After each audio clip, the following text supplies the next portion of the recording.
और एक बार फिर से बात बिहार चुनाव की कर लें, जहां पर मतदान जारी है। नेताओं के कई बयान भी सामने आ रहे हैं और अब खेसारी लाल का बयान सामने आया। खेसारी लाल यादव ने विवादित बोल बोले हैं। तो राम मंदिर बनकर जाकर अफसर बन, ये उनकी तरफ से कहा गया। राम मंदिर में आस्था, विरोधी नहीं, ये कहा गया है खेसारी लाल यादव की तरफ से। बातों से छपरा के विकास या बिहार के विकास नहीं होते। मैं उनको बोलूंगा, वो मुझे बोलेंगे, क्या फर्क पड़ता है? इससे विकास होना है तो ये बातें नहीं करें, हम अपना काम करें और बेहतर बिहार कैसे बनेगा हम उस पर चर्चा करें तो ज्यादा बेटर है। शिक्षा से इंसान देश चला सकता है, शिक्षा जरूरी है। मैं यही बोलता हूँ कि आप राम मंदिर बनाओ, जो भी बनाना है, मस्जिद बनाओ, सब बनाओ, बट शिक्षा के लिए भी, हमारे बच्चों के भविष्य के लिए भी काम करो ना। हमारे लिए रोजी रोजगार भी तो दो। मैं उसके लिए ट्रम्प को वोट करेंगे हम? नहीं ना, हम तो आपको ही किए हैं। कैसे प्रेरित करूंगा कि आप लोग वोट दें? आप अलग अलग बूथ पे भी जाएंगे मुआयना करने की, वोटिंग कैसी चल रही है, क्या चल रही है? बिल्कुल बिल्कुल बिल्कुल बिल्कुल, सबसे मिलूंगा। लोगों से क्या अपील करेंगे? बस मैं यही कहूंगा कि आप प्लीज मतदान करिए, क्योंकि ये सिर्फ मतदान नहीं है और ये वोट नहीं, बल्कि अपने बच्चों का भविष्य तय करना है। और मुझे लगता है बेहतर भविष्य के लिए अगर आप जिसको देना चाहते हैं दीजिए, बट इसी से तय होगा कि आपके बच्चों का भविष्य कहाँ जा रहा है। तो खेसारी लाल यादव को आपने सुना, छपरा से चुनाव लड़ रहे हैं और कह रहे हैं कि वोट उसे दीजिए जो आपके बच्चों के भविष्य को बेहतर बनाए। तो आरजेडी से उम्मीदवार है छपरा सीट से। ये सबसे बड़ी इस पे बात करना जरूरी, क्योंकि मैंने खून पसीने से।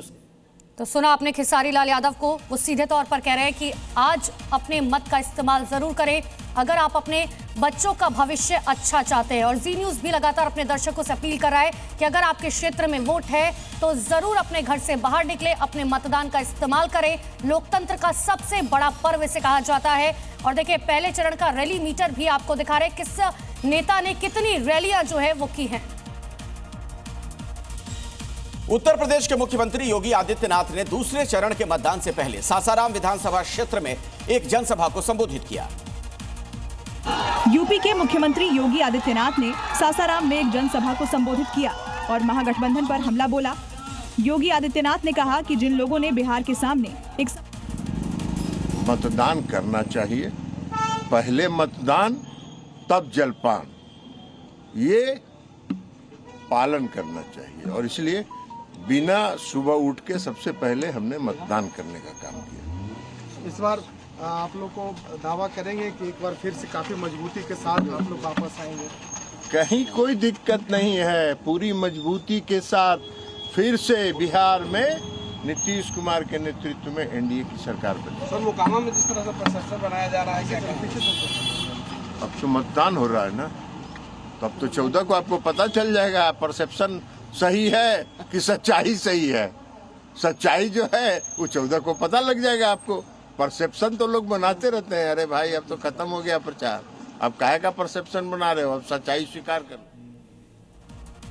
तो ललन सिंह केंद्र में मंत्री हैं, जेडीयू के वरिष्ठ नेता हैं। जब उनसे मोकामा को लेकर सवाल पूछा गया तब क्या कह रहे थे आपने सुना। दरअसल मोकामा में चुनावी कमान उन्होंने संभाल रखी अनंत सिंह की तरफ से। जेएनयू में छात्र संघ चुनाव को लेकर मतगणना जारी है। आज अध्यक्ष समेत सभी अहम पदों के नतीजे सामने आने वाले हैं। फिलहाल अध्यक्ष पद पर अदिति मिश्रा, उपाध्यक्ष पद पर गोपिका बढ़त बनाए हुए हैं। महासचिव पद पर एबीवीपी के राजेश्वर आगे चल रहे हैं। अंतिम परिणाम का इंतजार किया जा रहा है। काउंसलर पदों के 15 नतीजों में से 8 पर एबीवीपी की जीत हुई है। दिल्ली में प्रदूषण को कम करने के लिए रेखा सरकार ने बड़ा अभियान शुरू किया। मुख्यमंत्री रेखा गुप्ता की सख्ती के बाद दिल्ली में धूल नियंत्रण मिशन तेज हो गया है। पीडब्ल्यूडी ने करीब 200 वैन सड़कों पर उतारे हैं, जिनका लक्ष्य है 15 दिनों में धूल को नियंत्रित करना।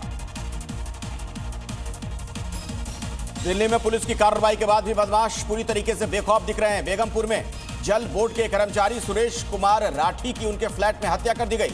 जांच करने पहुंची पुलिस को उनका शव बाथरूम में खून से लथपथ मिला। पुलिस सीसीटीवी के जरिए जांच में जुटी है। मंत्री परवेश वर्मा उत्तम नगर में कार्यक्रम के दौरान हादसे का शिकार हुए। हालांकि गनीमत रही कि हादसे में परवेश वर्मा को कोई गंभीर चोट नहीं आई और वो बाल बाल बच गए। हादसा उस समय हुआ जब वो लोगों को संबोधित करने के लिए कांच की टेबल पर चढ़े और कांच टूट गया, जिसके बाद वो गिरते गिरते बचे। दिल्ली के बुराड़ी इलाके में ई रिक्शा की लापरवाही का कहर देखने को मिला है। यहां दर्दनाक हादसे में ई रिक्शा ने 2.5 साल के मासूम को कुचल दिया। हादसे में मासूम की दर्दनाक मौत हो गई। पुलिस मामले की जांच में जुटी है। ई रिक्शे का इस्तेमाल पानी सप्लाई के लिए किया जा रहा था।